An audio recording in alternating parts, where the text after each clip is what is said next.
Video last దాకా చూడండి, subscribe చేయండి. కోడిగుడ్డు బజ్జీలు ఎలా చేసుకున్నాం మీకు వీడియో చూపెడతాను. ఇది శనగపిండి, అందులో ఒక అర చెంచాడు తినే సోడా వేసుకోవాలి.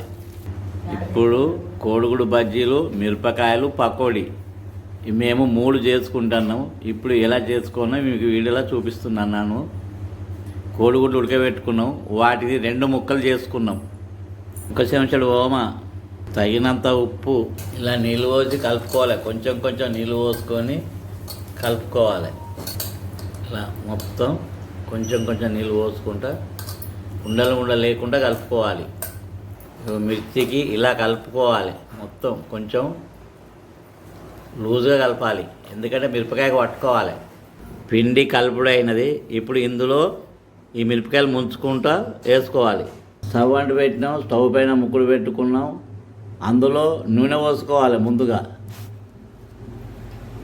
నూనె కాలిని ఇందులో మిర్చి వేసుకోవాలి. మిర్చిని మధ్యన చీరణం కాబట్టి అట్లా పట్టుకొని పిండి దీనికి ఇట్లా పట్టించి ఇందులో వేసుకోవాలి.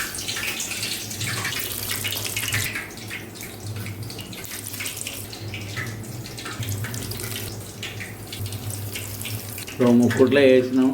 దీన్ని చిన్న మంటతోటి కాల్చుకోవాలి. కాల్చుకుంటే మంచిగా ఉంటుంది. దీన్ని మధ్య మధ్యన మర్రేస్తూ ఉండాలి. ఇలా మర్రేస్తూ ఉండాలి.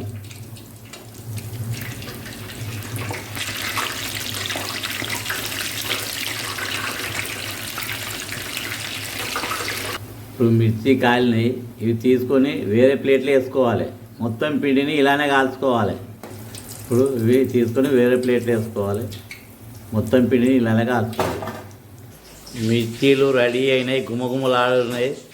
వేడి వేడి తింటే చాలా రుచిగా ఉంటుంది.